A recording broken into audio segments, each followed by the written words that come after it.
Hey everyone, how's it going there? Got another deck profile for you guys, and today I'm bringing my new Pendulum Magicians. I've been waiting to do the profile until I get my second Electromite. I ordered it, I think I ordered it last week Tuesday, and it still hasn't shown up yet, and today's like a holiday here anyways, so they won't be delivering. But anyways, I'll get right into this profile here. I will just I'll point out what I'll have in exchange for the Electromite. And I'm sure this deck, after some more locals testing and stuff, might change. But right now, I really am enjoying this list and the testing that I've had with it. Starting off, we run our triple Astrograph Sorcerer, one Stargazer, triple Chronograph Sorcerer, and one Time Gazer. Now these guys have the scale effect where you place them in scale, pop themselves. You can special summon out to their corresponding magician there. Generally speaking, Astrograph is better suited to leave in the hand until you have something destroyed to special summon himself, but just in a pinch, you need that special summon. This is how you get Electromite before your Pendulum summon. And pretty much all of your combos involve any variation of these guys, or what I run next, the triple Mythical Beast Master Cerberus and the one Jackal King. This is the only true Garnet or Brick in the deck. If you draw both of them, then you're kind of pooched. But at least with these guys, you don't want to see these magicians either, but at least you can still special summon them off of their scale effects. But anyways, you got 9 ways into special summoning before your Pendulum summon. Onto the magicians, we run our triple Harmonizing Magician, one of the best cards in the deck. I mean, aside from the Astrograph, Astrograph is definitely the best card in the deck, but between these two, these are the other better cards in the deck. Harmonizing Magician just allows you to make whatever missing piece kind of come out of the deck and finish off your board to either make Naruto or your Vortex Dragon. And Wisdom Eye is just really good. There's a lot of combos that involve Wisdom Eye, and also it's just any scale that you need it to be, so long as you have a Magician in the other zone. Then we run triple Poison. Poison's pretty good. I don't find Poison comes up as often as it used to. Like I almost always find myself having Oath Dragon as the low scale, just because of its effect to continue on a combo. But Purple Poison is good nonetheless, just as a normal summon, or it is still good to have in scale as well, just being that low scale. But its effect to pop is still really nice. For the 2-ofs of the Magicians, I run double Oath Dragon and double Black Fang. I don't really have the room, but I would really like to see 3 Black Fang. It's just great to have that high scale, and also its effect to revive a Dark Spellcaster from grave it comes up a lot, especially with Astrograph going to the grave from Absolute Dragon all the time. Oath Dragon's really good. Usually have this in scale to add back your Harmonizing from the extra deck, and also even if you do wind up having an a rank 4 going to the grave that has like a Magician underneath, you can special summon this guy to the field and bring that out. This is also a level 6 spellcaster, so you go into Naruto with it. Last of the Magicians, we just run the one Dragon Pit Magician, and this is what allows you to go into Absolute Dragon so often. It's really difficult to get, if you don't see a single Astrograph in your opening hand, but you manage to get into Electromite to dump it, and you work your way to your Harmonizing Magician, and maybe you've worked your way through your Chronograph or your Jackal King. You got your extra deck loaded with level 6s, but you only got that one level 7. So you use Harmonizing to break this out alongside your Astrograph, and then you make your Absolute into Vortex with that, and then you can still make your Naruto with like a Chronograph and a Jackal King or a Oath Dragon Magician. This is just kind of an additional level 7, just to increase your chances of going into both Naruto and Vortex Dragon. So for the hand traps, we run triple Ash Blossom and double Ghost Ogre. Ash Blossom's still one of the best hand traps in the game. Hits a lot of decks, except for the mirror match, where we will side it out. But Ghost Ogre is still good to have. It does hit Electromite, so it's good in the mirror match, and it's just a decent card to have overall. Onto the spells, we run double Pot of Desires. A lot of people say don't run Desires, but I do think that it is important, even though you want to hit it as one of the later things that you do. but it is a good way to bait out an Ash as well. If you do have like a decent combo of 4 cards in your hand, you can always use this to bait out the Ash and then go off from there, because Ash can kind of hurt the deck. It's not the greatest to use against the deck, but people are running Ash Blossom, so if they see like you place your Chronograph and Scale, your Astrograph and Scale to pop it to special summon from the deck, they will Ash that. Now for the last of the spells and the one trap that we run triple Duelist Alliance, triple Star Pendulum Graph, and then 1 Time Pendulum Graph. Now, I like Star Pendulum Graph a lot, especially because of Electromite.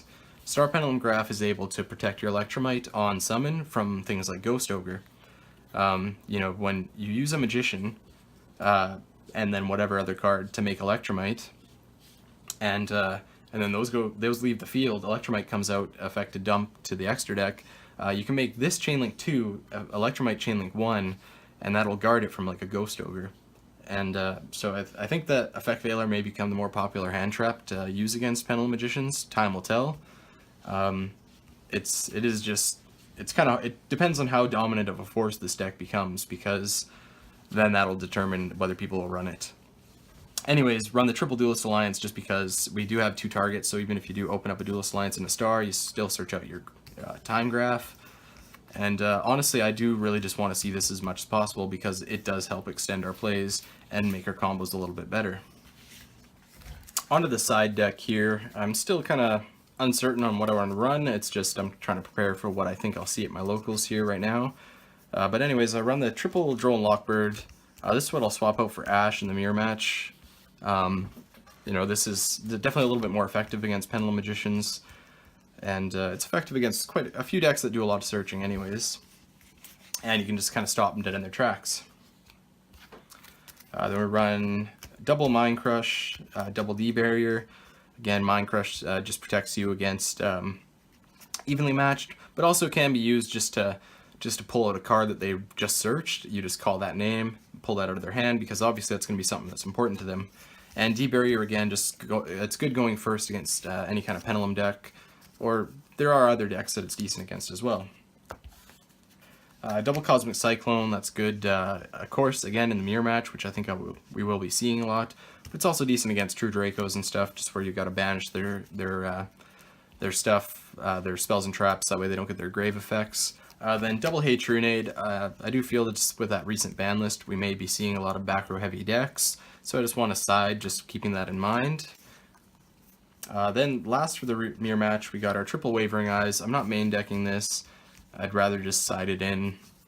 And this last card is just a little bit of, I don't know, it's just something, if I see, or if I get a feeling that's somebody siding out, and I see them pulling 3 cards in, and I'm like, oh, I wonder if that's going to be some Sphere Mode action. I don't know.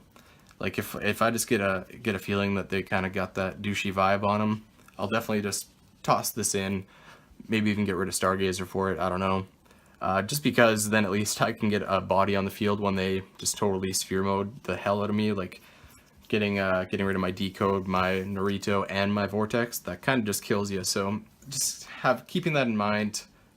You know, I don't know how effective this would be. This probably isn't going to be like something you would need at a regional or some higher level event, but you know, just at the local level, I could definitely see needing this. Now onto the extra deck. I run, well, the 1 Electromite, but this will be my 2nd Electromite, and so it's just kind of like a pseudo Electromite now. I don't think I will be running this, because I found that anytime while testing that I could make this, I would just rather make the 2nd Electromite to dump something else to the extra deck, simply because the effect to pop isn't that good anymore with double Iris gone. So it's better to get that dump to the extra deck, pop to add something from the extra deck. You know, you're just getting more, you're thinning out your deck, and you're getting more of the cards that you need.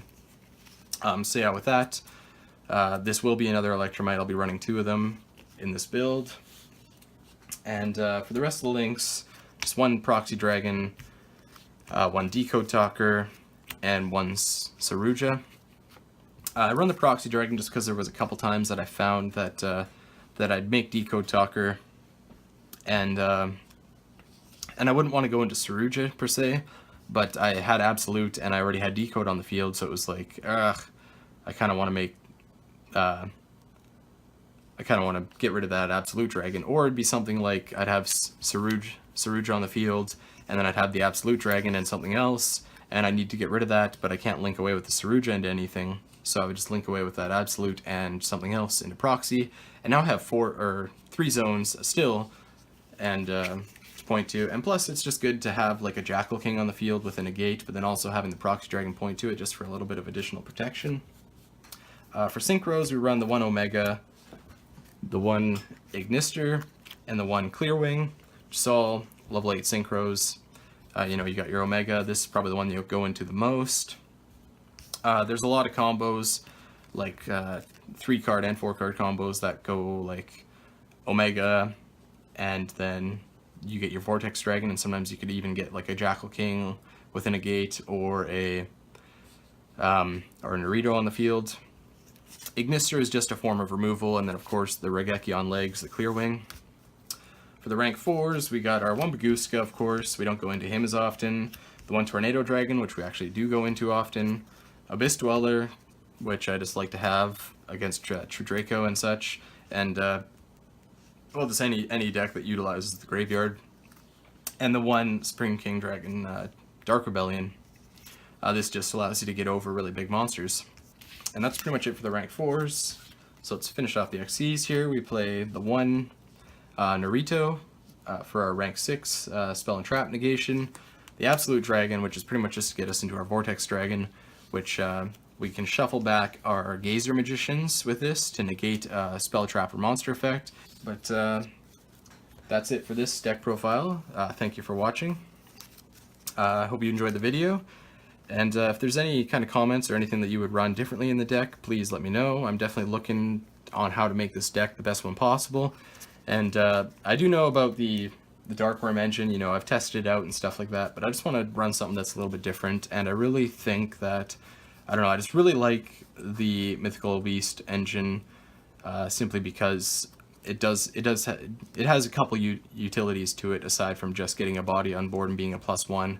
You know, you get your Jackal King, which can negate monster effects, and your Cerberus, which can banish something.